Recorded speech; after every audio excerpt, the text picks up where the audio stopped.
Pai do Senhor, meus irmãos, bom dia. Que o Deus de paz, Deus Todo-Poderoso, Ele te abençoe e te guarde nesse dia.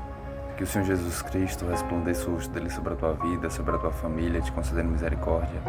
Que o Senhor Jesus eleve o rosto dele sobre a tua vida, sobre a tua casa, te concedendo paz. A palavra do Senhor que se encontra no livro de 2 Samuel, capítulo de número 16, versículo de número 23, diz assim a palavra do Senhor: E era o conselho de Aitofel que aconselhava naqueles dias, como se a palavra de Deus se consultara. Tal era todo o conselho de Aitofel, assim para com Davi, como para com Absalão. Amém? Naquela época, Aitofel era um conselheiro muito requisitado, possuía uma patente muito reconhecida. Todos, o rei, tanto Davi como Absalão, reconhecia os conselhos de Aitofel, não só ele, mas também como todo o povo. É tanto que o texto vai dizer que os conselhos de Aitofel eram como se fossem conselhos do próprio Deus, era como se estivesse consultando a Deus, de tanto requisitado que ele era e de tantas pessoas que depositavam a confiança também nos seus conselhos.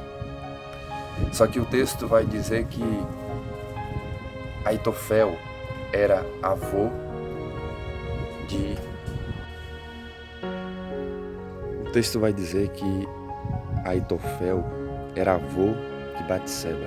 Batseba é essa mulher que Davi cometeu adultério e tomou ela de Urias, seu esposo. E nós não sabemos quais foram os motivos para que Aitofel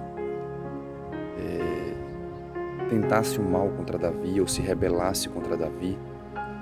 Não sabemos se foi por causa dessa mágoa, de querer o desejo de vingança, ou não sabemos também se quando ele se aliou com Absalão, que era filho de Davi, foi pelo fato que ele sabia que Absalão seria vitorioso.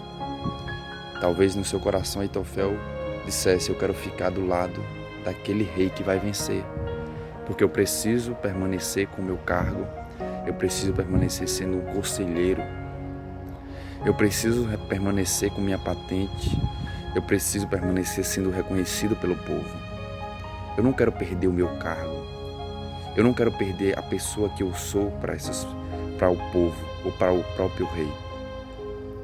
A gente não sabe, mas o texto vai dizer que assim que Davi soube que Aitofel tinha se ajuntado com seu filho Absalão e tinha provocado toda essa rebelião contra Davi, e Davi teve que fugir, Davi, naquele momento, ele começa a orar. Ele começa a pedir ao Senhor para mudar, para frustrar todos os conselhos de Aitofel contra ele.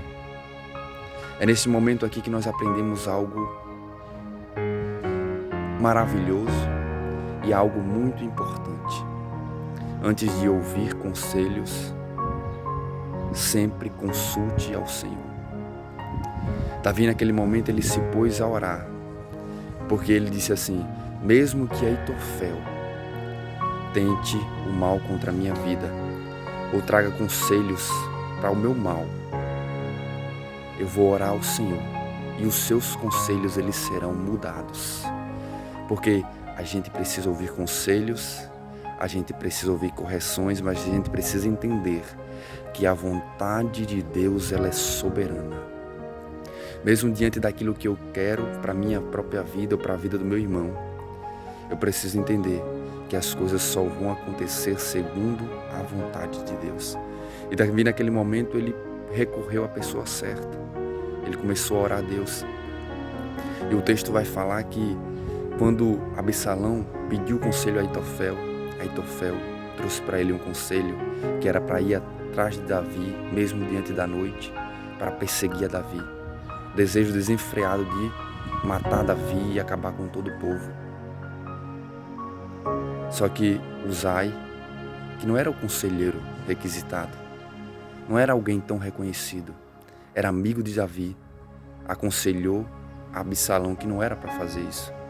Mas antes deixa o dia clarear, junta suas tropas e aí nós vamos até Davi. Só que do mesmo jeito que Uzai aconselhou bem ao rei, ele também protegeu a Davi, enviando conselheiros para avisar Davi do que Absalão queria contra a sua vida. Nós aprendemos aqui que Aitofel era um homem muito requisitado, muito sábio, e muitos queriam ouvir seus conselhos, mas Aitofel não queria receber conselhos de ninguém.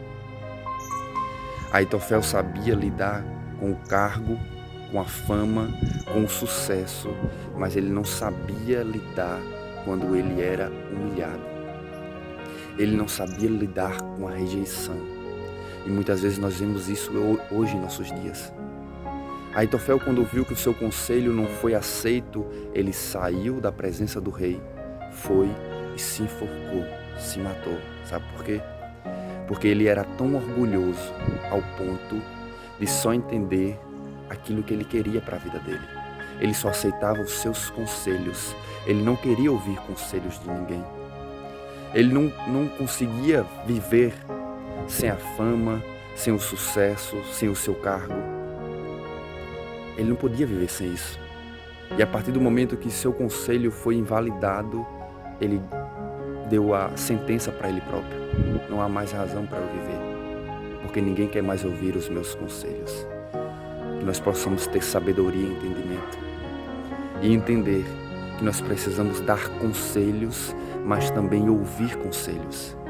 Que a gente não deixe que o orgulho, que a soberba, que a insensatez nos seguem ao ponto de a gente abandonar o caminho que Deus ele tem para nossas vidas, só porque muitas vezes aquilo não aconteceu da maneira que nós queríamos, ou que nós oramos, ou que aguardamos. Que nós possamos entender que existem bons conselhos e existem maus conselhos, mas que nós precisamos entrar em oração e buscar a presença de Deus, para que a vontade soberana de Deus ela possa se concretizar na minha e na tua vida. Uzai era só amigo de Davi, mas ele aconselhou bem e protegeu o rei. Precisamos entender que muitas vezes maus conselhos vêm com maus interesses e que nós possamos ser sábios, inteligentes e antes de ouvir conselhos, antes de ouvir e aceitar instruções, nós precisamos orar a Deus para saber qual é a vontade de Deus para nossas vidas. Que os planos do Senhor possam se concretizar na minha e na tua vida. E que nós possamos deixar todo orgulho, toda soberba de lado e entender que a vontade do Senhor ela é boa, perfeita e agradável para mim e para a tua vida. Amém?